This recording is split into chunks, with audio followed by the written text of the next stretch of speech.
नमस्कार दोस्तों। स्वागत है आप सभी का आपके अपने YouTube channel all in one study point में। साथियों, आज हमारा हिंदी का जो चैप्टर है वो संधि प्रारंभ हो चुका है, जिसमें आपको बहुत ही विधिवत या विस्तृत तरीके से आपको संधि की चर्चा करेंगे। और मेरा जो इससे पहले की जो कक्षा थी हमारी, वो वर्णमाला की थी, जो हमने कल समाप्त की है। और इसके बाद में हमारा जो टॉपिक है ये संधि का है। संधि पढ़ने से पहले आप वर्णमाला की क्लास अवश्य देखें, क्योंकि जो संधि चैप्टर है इसमें वर्णमाला का बहुत ही योगदान रहता है। तो आइए शुरुआत करते हैं।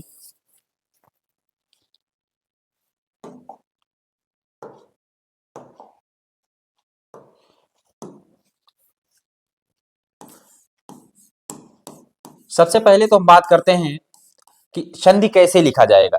आपको बहुत जगह संधि का ये रूप मिलता है, और संधि आपको ऐसे भी लिखा मिलता है, जिसमें आपको आधा ना और ये ऐसे लिखा मिलता है।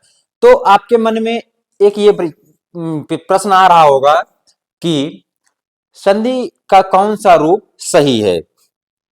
जैसे कि आपको लिखा मिलता है हिंदी ऐसे लिखते हैं, कहीं आपको ऐसे लिखा हुआ मिलता है। तो यहां पर हम बात करते हैं संधि शब्द की, तो इसमें हमारा कौन सा शब्द शुद्ध होगा और कौन सा अशुद्ध होगा।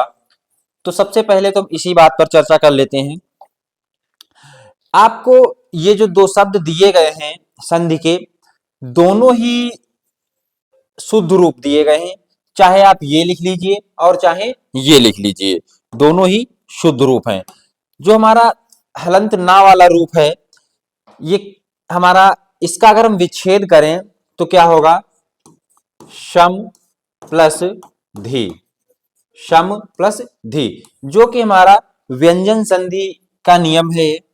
ये यहां पर हमारा व्यंजन संधि का नियम है, व्यंजन संधि का नियम है, जिसकी हम आगे चर्चा करने वाले हैं। तो संधि दोनों ही रूपों में ये सही है। और इसके विच्छेद की बात करें तो शम प्लस धी, क्या नियम लगता है कि अगर हलंत मां का योग का से मां तक, का से मां तक किसी भी वर्ण से अगर हो रहा है, तो ये जो हलंत मां है इसके स्थान पर या तो आप अनुस्वार का प्रयोग कर सकते हैं, या जिस वर्ण का योग हो रहा है उस वर्ग के पंचमाक्षर का प्रयोग भी कर सकते हैं।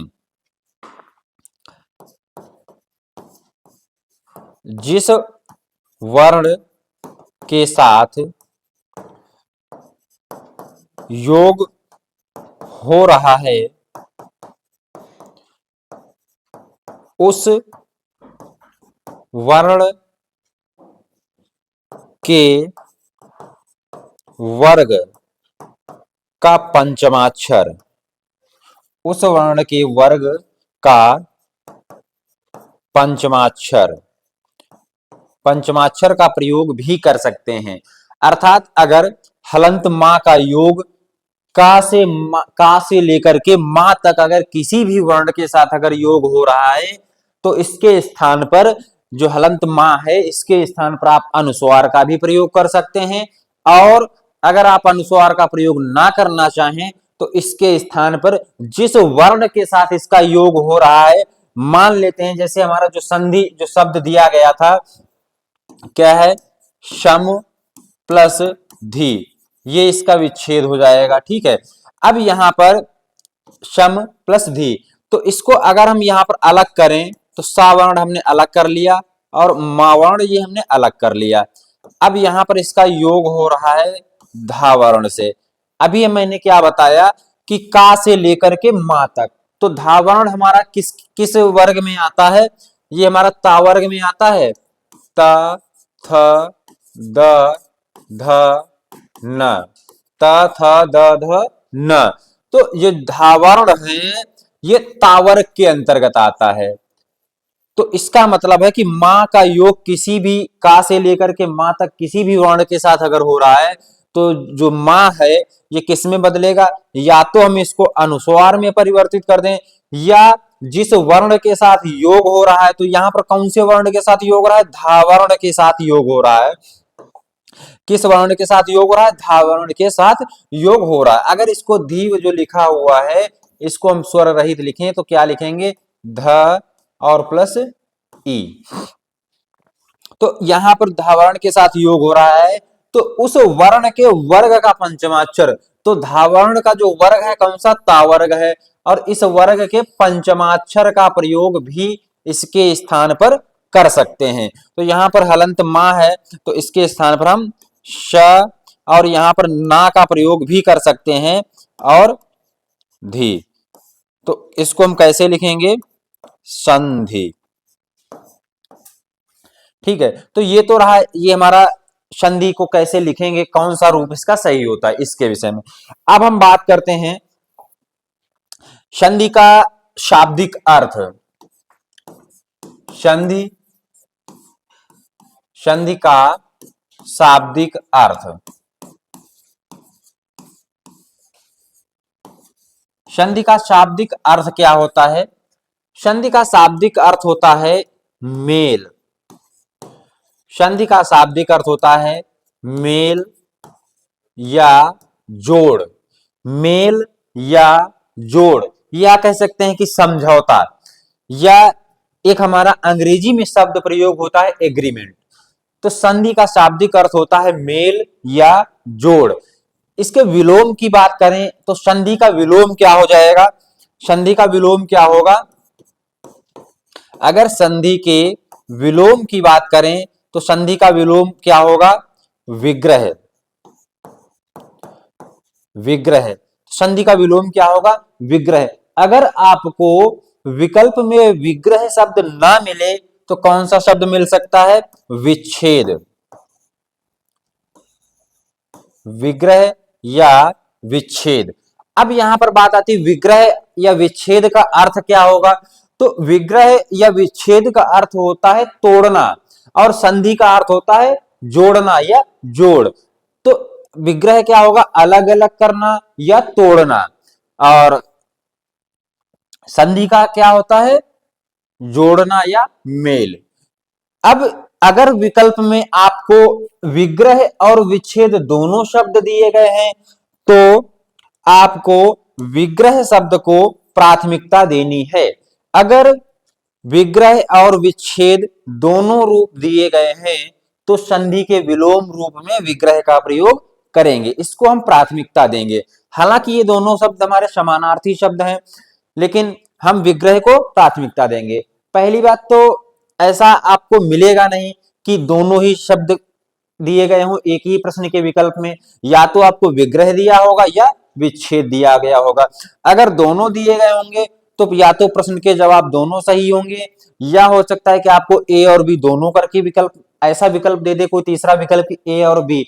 तो ध्यान रखना है कि संधि का विलोम क्या होता है, विग्रह या विच्छेद, और इसमें भी हमको विच्छेद को प्राथमिकता देनी है। अगर विच्छेद ना, वो सॉरी विग्रह को प्राथमिकता देनी है, अगर विग्रह ना मिले तब विच्छेद लगाएंगे। तो ये हो गया हमारा संधि का शाब्दिक अर्थ। संधि का शाब्दिक अर्थ क्या होता है, मेल या जोड़। इसका अर्थ विलोम क्या हो जाएगा, विग्रह या विच्छेद। तो ये हो गया हमारा संधि का विग्रह, विलोम और शाब्दिक अर्थ। अब इसके बाद हम बात करते हैं, इसके बाद जो हमारा टॉपिक है संधि की परिभाषा। तो संधि का शाब्दिक अर्थ तो हमने जान लिया कि मेल या जोड़। अब यहां पर मेल किसका होगा ये भी तो पता होना चाहिए कि यहां पर मेल या जोड़ किसका होगा, वर्णों का होगा, शब्दों का होगा, या वाक्य का होगा, किसका होगा। तो संधि क्या होती है,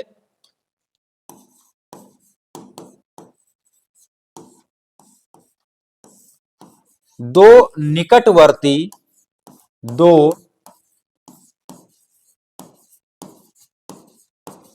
निकटवर्ती वर्णों के मेल से, दो निकटवर्ती वर्णों के मेल से होने वाले होने वाले परिवर्तन को संधि कहते हैं।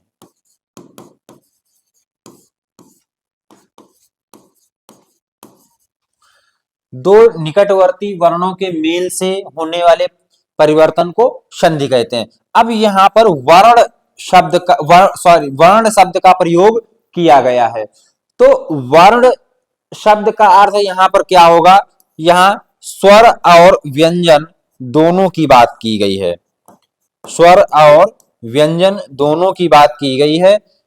वर्ण कितने प्रकार के होते हैं ये हमने जब अपनी वर्णमाला वाली क्लास ली थी तो उसमें हमने इसकी बहुत ही विस्तृत रूप से चर्चा की है। वर्ण कितने दो प्रकार के होते हैं, स्वर और व्यंजन, और वर्णों के व्यवस्थित समूह को वर्णमाला कहते हैं।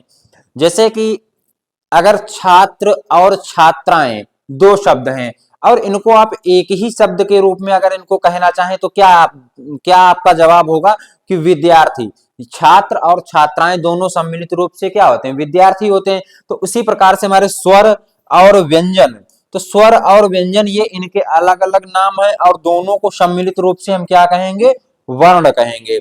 तो दो निकटवर्ती वर्णों के मेल से होने वाले विकार या परिवर्तन को संधि कहते हैं। अब ऐसा भी नहीं कि दो निकटवर्ती वर्णों का मेल हो और उससे कोई परिवर्तन ना हो तो वहां पर संधि नहीं होती है। जैसे मान लेते हैं, जैसे हमारा शब्द है एक पान और इसको हमने ऐसे इसमें वाला जोड़ दिया तो शब्द हमारा हो जाएगा पान वाला। तो यहां पर इसमें हमारा कोई परिवर्तन नहीं है, इस शब्द में कोई परिवर्तन नहीं, तो यहां पर क्या होगा? ये संधि नहीं होगी। यहां पर संधि क्या होती है? संधि दो निकटवर्ती वर्णों के मेल से होने वाले परिवर्तन या विकार को संधि कहते हैं। परिवर्तन या विकार को संधि कहते हैं। अब हम बात करते हैं इसके बाद में संधि के भेद की। तो ये तो हो गई हमारी संधि की परिभाषा। तो संधि, अब यहां पर इससे पहले हम एक महत्वपूर्ण बिंदु पर चर्चा कर लेते हैं कि हमने जो बताया है कि संधि वर्णों का योग होता है। तो वर्णों का योग कैसे होगा? तो पहले तो देख लीजिए कि कितने प्रकार से हम वर्णों का योग करेंगे। तो स्वर प्लस स्वर, स्वर प्लस व्यंजन, व्यंजन प्लस स्वर,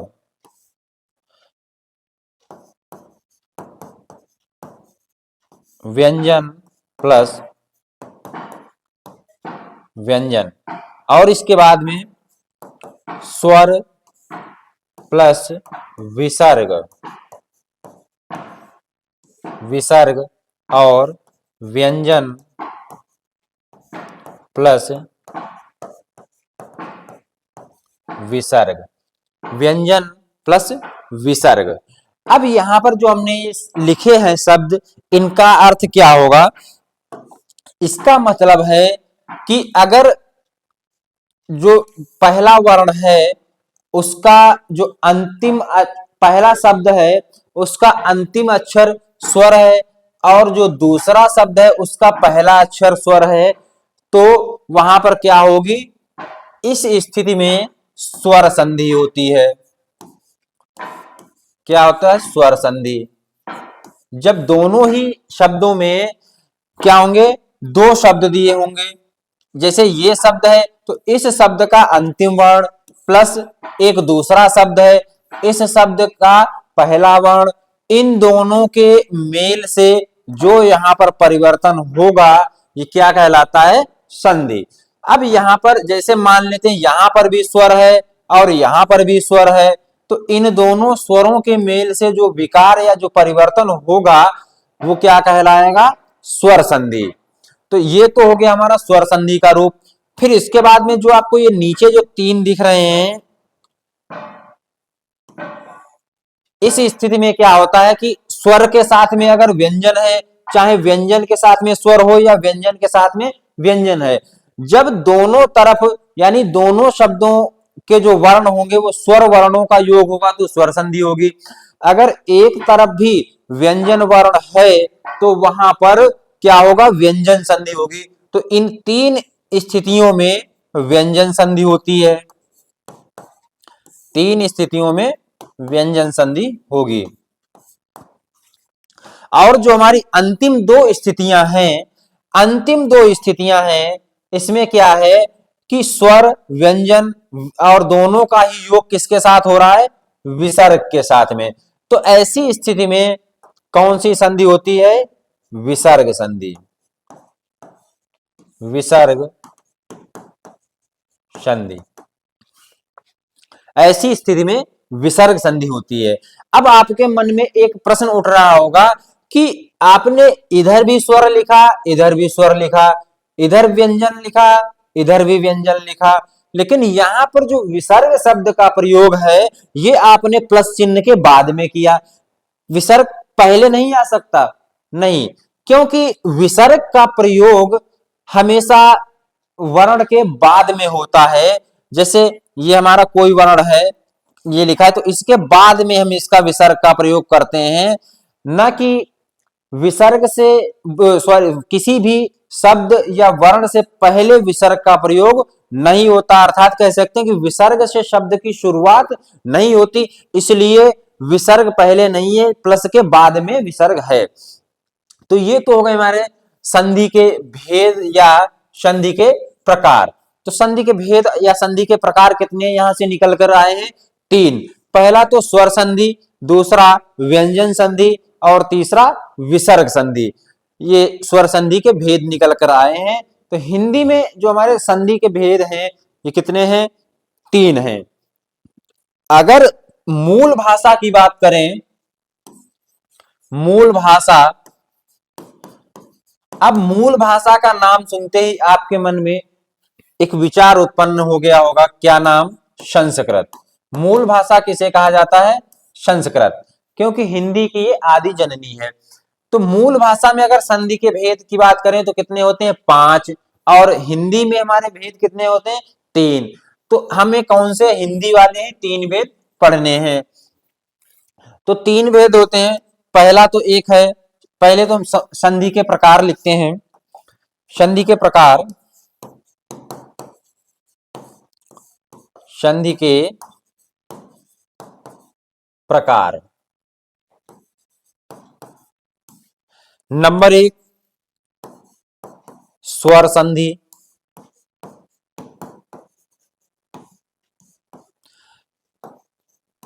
नंबर दो व्यंजन संधि,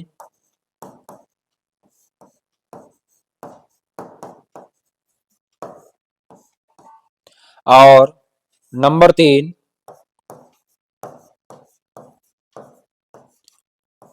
विसर्ग संधि।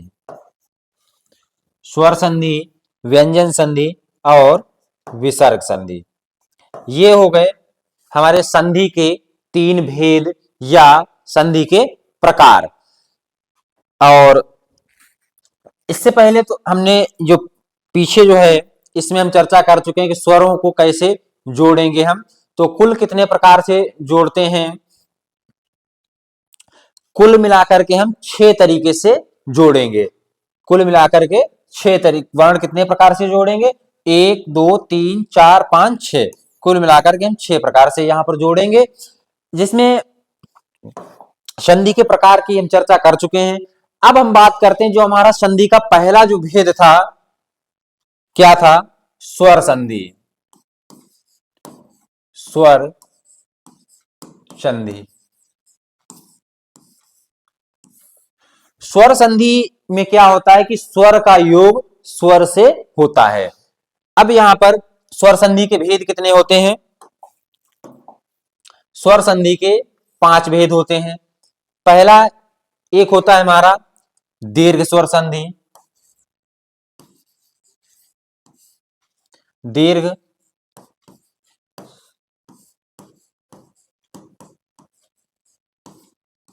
स्वर संधि। फिर इसके बाद गुण स्वर संधि,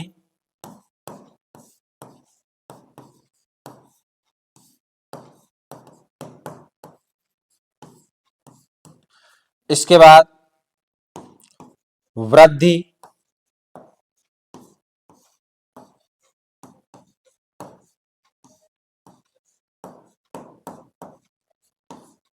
वृद्धि स्वर संधि, यड़ स्वर संधि,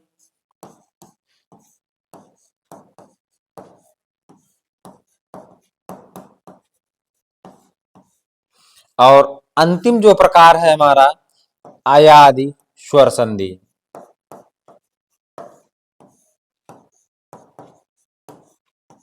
अयादि स्वर संधि। तो ये हमारे हो गए स्वर संधि के 5 भेद या 5 प्रकार। स्वर संधि के 5 भेद या 5 प्रकार। इनमें से पहला हमारा दीर्घ स्वर संधि, गुण स्वर संधि, वृद्धि स्वर संधि, यड़ स्वर संधि और अयादि स्वर संधि। अब इनमें से हम आज पहला जो हमारा भाग है दीर्घ स्वर संधि, इसकी चर्चा करते हैं। अब पहली हेडिंग हम डालेंगे दीर्घ स्वर संधि। दीर्घ स्वर संधि। दीर्घ स्वर संधि, स्वरों की जो संख्या की बात करें कितने होते हैं? स्वर हमारे क्या होता है? स्वर और प्लस स्वर, यानी स्वरों की संख्या कितनी होती है? 11 प्लस 11। अर्थात हमें प्रत्येक जो स्वर है उसका उसके अलावा अन्य सभी स्वरों के साथ योग करना होगा। यानी जो स्वर होगा, जो भी स्वर होगा, उस स्वर का उस स्वर के साथ साथ अन्य जो बचे हुए स्वर हैं उनका भी योग करना होगा। क्या होगा? दीर्घ स्वर संधि में अगर अ और प्लस आ का योग आ से होगा तो क्या होगा? दीर्घ आ बनेगा। या दीर्घ आ और लघु आ इसका योग होगा तब भी क्या बनेगा? हमारा दीर्घ आ बनेगा। और या दीर्घ आ प्लस दीर्घ आ ये है तब भी आपका क्या बनेगा? दीर्घ आ बनेगा। तो ये है हमारा एक ये नियम जिसमें दो छोटे स्वर मिलकर के एक बड़े स्वर का निर्माण कर रहे हैं, या कहें एक बड़ा स्वर और एक छोटा स्वर मिलकर के भी एक बड़ा स्वर बन रहा है, या दो बड़े स्वर मिलकर के एक बड़े स्वर का निर्माण कर रहे हैं। तो यहां पर जो परिवर्तन है हमारा किसमें है? दीर्घ स्वर में है। परिवर्तन जो है किसमें है? दीर्घ स्वर में, इसलिए इसका नाम है दीर्घ स्वर संधि। अब यहां पर इसके कुछ उदाहरण की हम बात करते हैं। जैसे शब्द आता है हमारा हिमालय। हिमालय, तो इसका हम विच्छेद करेंगे। विच्छेद क्या होगा इसका? हिम, हिम प्लस आलय, हिम प्लस आलय। अब यहां पर जो मावर्ण लिखा है, इस मावर्ण में कौन सा स्वर है? आ स्वर है। मावर्ण में कौन सा स्वर है? आ। और ये जो हमारा अगला शब्द है इसमें क्या है? दीर्घ आ। अब यहां पर ध्यान देना कि कुछ बच्चे यहां पर कहेंगे कि यहां पर जो हमें मावर्ण है यहां पर आ कहीं दिखाई नहीं दे रहा। तो इसके लिए आप वर्णमाला की क्लास देखिए, इसमें मैंने बहुत ही विस्तृत रूप से बताया है कि वर्णों को स्वर रहित यानी व्यंजनों को स्वर रहित कैसे लिखेंगे।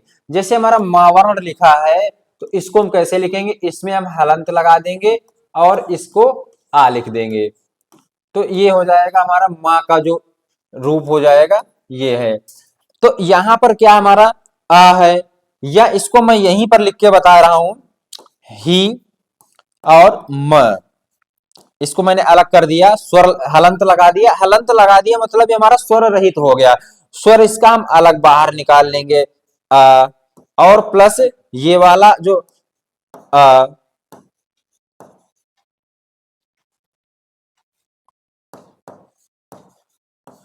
तो परिभाषा क्या लिखी थी कि दो निकटवर्ती वर्णों के मेल से जो विकार या परिवर्तन होता है उसे संधि कहते हैं। अब यहां पर जो हमारा ये शब्द था, ये क्या था, इसका संधि रूप था।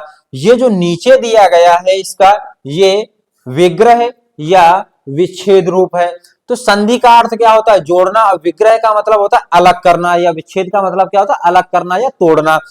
तो जो हमारा पहला शब्द है उसका अंतिम वर्ण ले लेंगे। पहला शब्द है इसका अंतिम वर्ण प्लस दूसरे शब्द का पहला वर्ण, तो इन दोनों वर्णों का योग होता है। तो इस शब्द का जो अंतिम वर्ण है ये आ है, जो पहले शब्द का अंतिम वर्ण आ है और दूसरे शब्द का पहला वर्ण दीर्घ आ है। यहां पर मैंने लिखवाया कि अगर आ के साथ में आ आए तब भी दीर्घ आ आएगा। दीर्घ आ हो पहले या बाद में लघु आ हो तब भी हमारा दीर्घ आ होता है, या दोनों ओर दीर्घ आ हो तब भी होता है, या पहले लघु आ जाए और उसके बाद में दीर्घ आ हो तो भी हमारा जो परिवर्तन होगा वो दीर्घ आ में होता है। अभी मैं आपको इसी इन सभी फार्मूलों को या इन सभी नियमों को एक पंक्ति में लिख करके बताऊंगा। अभी मैंने समझाने के लिए ये सब इतना सब किया है, वरना इसकी कोई जरूरत नहीं होती है। यानी तो इसमें हमारा क्या है, जो अंतिम वर्ण है, पहले शब्द का अंतिम वर्ण है लघु आ है, और जो दूसरा शब्द है इसका पहला वर्ण है ये दीर्घ आ है। अब यहां पर परिवर्तन क्या आएगा, इन दोनों के स्थान पर दीर्घ आ, दीर्घ आ आएगा। तो शब्द हमारा क्या लिखा था, ही, और ये जो मा वर्ण है इसमें हलंत लगा हुआ है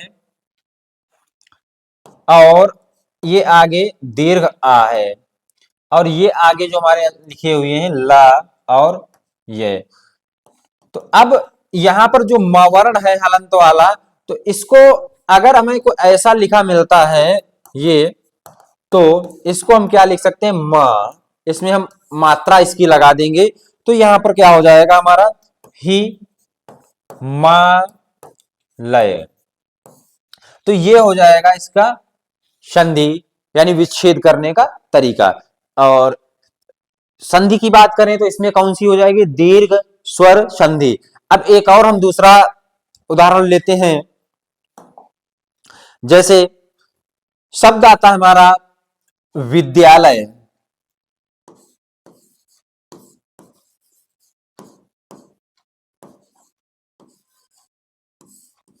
विद्यालय, तो विद्यालय का हम विच्छेद करेंगे। हमें कौन से शब्द, इसमें दो शब्द दिखाई दे रहे हैं, विद्या और आलय। क्या हो जाएगा, विद्या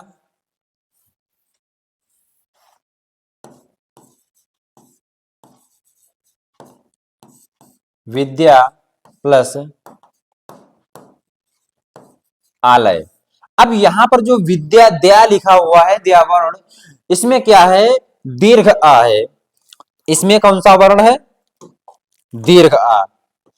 इसको जब हम स्वर रहित लिखेंगे तो इसमें क्या हो जाएगा, दीर्घ आ।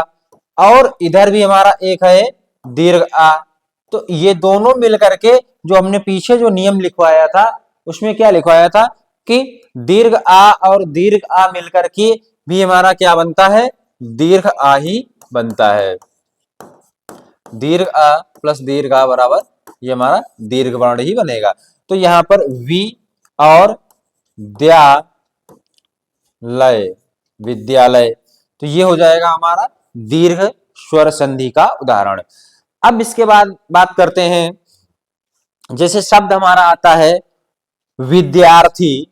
शब्द हमारा आता है विद्यार्थी, विद्यार्थी, तो विच्छेद क्या हो जाएगा इसका, विद्या प्लस अर्थी। विद्या प्लस अर्थी। शब्द आता है हमारा पुस्तकालय, क्या हो जाएगा?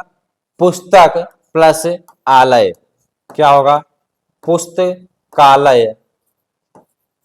पुस्तकालय, विद्यालय, पुस्तकालय, हिमालय, विद्यार्थी, ये सभी किसके उदाहरण हैं? हमारे दीर्घ स्वर संधि के उदाहरण हैं। तो ये हमारा आज का अंतिम बिंदु है, और इसके बाद आपको जो संधि की जो बची हुई जो जितने भी हमारे इस पे जो नियम बचे हुए हैं वो आपको अगली कक्षा में मिल जाएंगे। जो भी साथी चैनल पर नए हो, जिन्होंने अभी तक चैनल को सब्सक्राइब ना किया हो, वो चैनल को सब्सक्राइब करें।